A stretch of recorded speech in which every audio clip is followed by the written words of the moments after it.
bahwa ini ada isu besar yang mesti diselesaikan oleh pihak kepolisian dengan cara apa? Ya menangkap ya Oli dan Raf, kemudian membongkar jaringannya.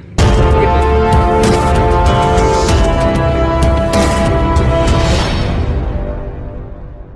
Jaya ada apa, Bang? Ya, kami menyerahkan kembali bukti tambahan ya yang belum sempat kami serahkan pada pihak penyidik. Pertama adalah bukti video yang mencatut fotonya Pak Anies Baswedan. Kemudian juga kami berikan lagi bukti-bukti transparan kepada pihak penyidik. Kami juga memberikan lagi bukti-bukti berupa perjanjian-perjanjian ya antara Oli dengan korban, juga adanya foto-foto. Begitu. Videonya bentuknya seperti apa sih Pak? Apakah mungkin Kalau saya share ya. Karena itu kan mereka ngambil dari Zoom meeting gitu ya, sehingga memang jadi bentuknya kayak potongan-potongan. Tapi jelas di situ ada Bapak Anies Baswedan sedang bicara ya, walaupun nggak ada suaranya begitu.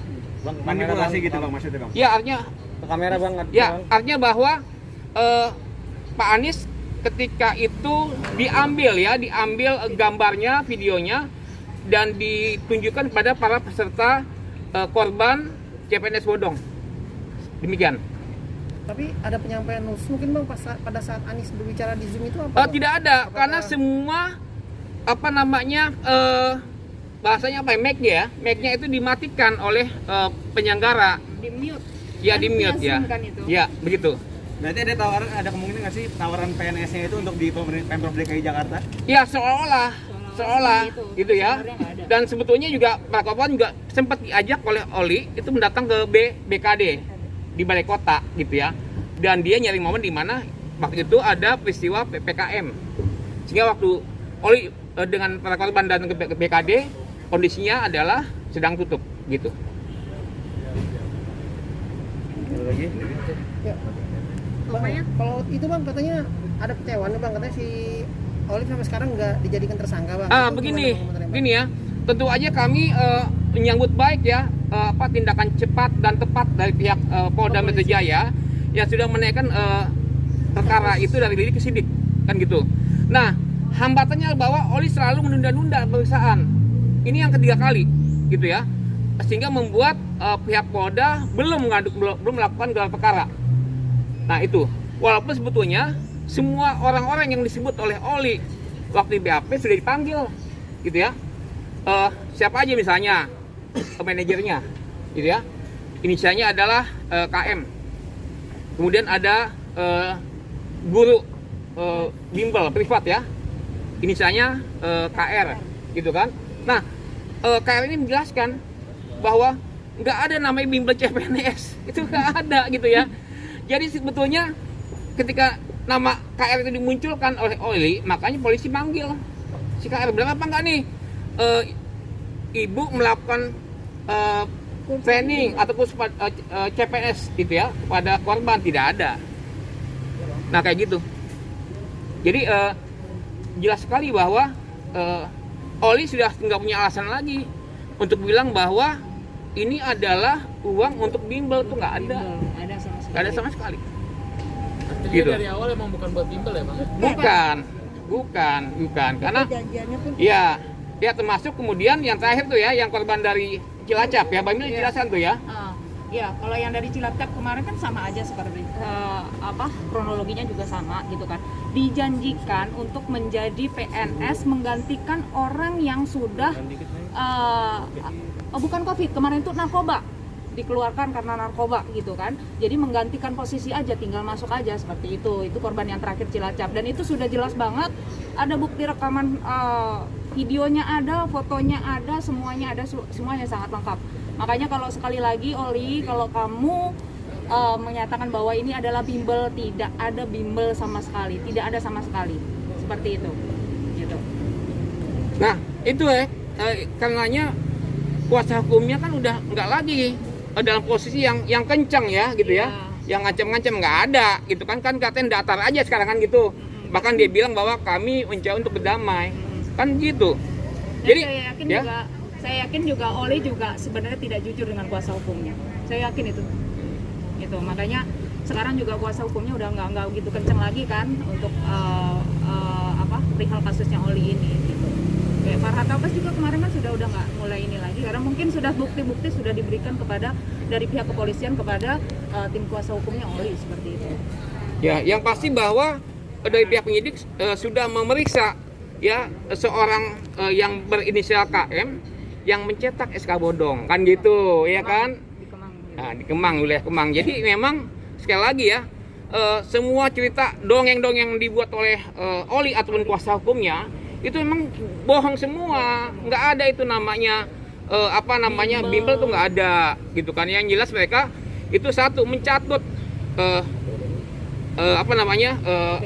BKN kemudian Baswedan, ya dan juga menteri juga begitu.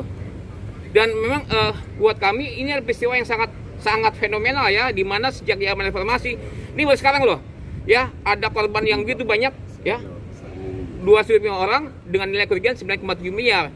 Dan keberaniannya adalah dia berani membuat SK bodong dengan lambang Garuda dan lambang BKN. Itu yang buat kita bahwa pihak polisian segera untuk menangkap dan membongkar ya mafia CPNS gitu. ya. Bang, ini kayaknya ini bikin khusus atau gimana nih bang? Ada arti khususnya bang? Maksud gimana bang? Baju. Oh iya. Ya, jadi memang baju kami desain khusus ya, baju murahan lah gitu ya, bukan baju mahal gitu kan. Sebagai pengingat bahwa ini ada isu besar yang mesti diselesaikan oleh pihak kepolisian dengan cara apa? Yang menangkap ya Oli dan Raf, kemudian membongkar jaringannya, begitu. Pak Udi, berarti selain dari pihak pelapor merasa bahwa selain OI yang terlibat di sini, di atasnya OI itu masih ada lagi Pak, orang-orang yang di belakang OI yang mengetahui ini semua. Nah, Oli kan bilang bahwa dia punya punya link di BKN, ya, Pejabat-pejabat. yang namanya Pak Ari. Ternyata begitu diselidiki oleh pihak penyidik itu nggak ada. Jadi yang namanya Pak Ari itu yang berkomunikasi lewat WA, ya itu mereka sendiri, kubu mereka sendiri, HP mereka sendiri gitu loh. Jadi udah jelas lah ya bahwa udahlah gitu ya, kalau emang dia yakin bahwa dia benar, datang saja ke sini dong, jangan nunda-nunda. Ini udah mungkin yang ketiga kali nunda gitu ya. Nah, jadi besok rencananya dia akan dipanggil kemari. Gitu. Makanya kami sebelum dia dipanggil, kita ingatin lagi nih ya bahwa ada satu perkara besar yang minta segera ditindaklanjuti oleh pihak kepolisian. Ya, walaupun kepolisian saya yakin udah cepat dan tepat, tapi jangan sampai pihak kepolisian dipermainkan oleh Oli dan Raf gitu. Gini Mbak Mila. Bukan menunda-menunda. Kan selama ini kan memang kan Oli kan selama ini selalu menunda, jadi akhirnya kasus ini jadi lama seperti itu. Jadi ya saya berharap mohon kasus ini dipercepat karena korbannya juga banyak, dan sebenarnya korban itu lebih banyak dari ini, cuma nggak berani tampil. Sebenarnya masih banyak yang datang ke kami ya, khususnya ke saya pribadi itu banyak. Cuma ada ketakutan sendiri karena kemarin tuh ada ancaman dari Farhad dan segala macamnya itu. Akhirnya ini sebenarnya masih banyak lagi. Kalau misalnya di total lagi ya sebenarnya lebih dari 9,7. Karena yang nggak mau muncul itu sebenarnya banyak seperti itu. Ancaman seperti apa sih? Kemarin kan sempat ya Farhad Abbas nantang gitu kan, ayo semuanya korbannya OI temui saya tanpa kuasa hukum. Ada ketakutan seperti itu gitu kan.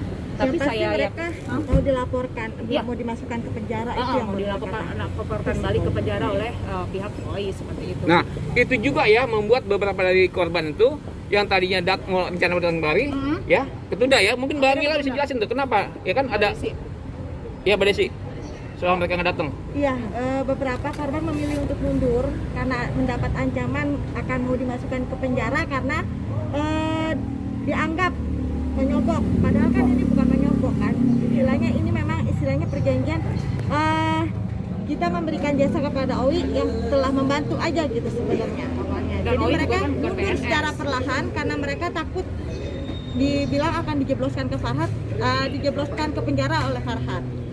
Ya, jadi yang pasti orang-orang yang sudah diperiksa oleh pihak kepolisian itu pertama adalah manajernya si Oli, manajernya si ND, kemudian juga bendahara ya ke mereka, kemudian sekretarisnya juga guru bimbel ya, guru bimbel yang sebetulnya guru bimbelnya untuk anaknya Bu ND gitu kan, tapi kemudian oleh Oli dipergunakan figurnya seolah-olah sebagai guru bimbel untuk CPNS, dan dia udah ngebantah, saya tidak pernah memberikan bimbel untuk CPNS.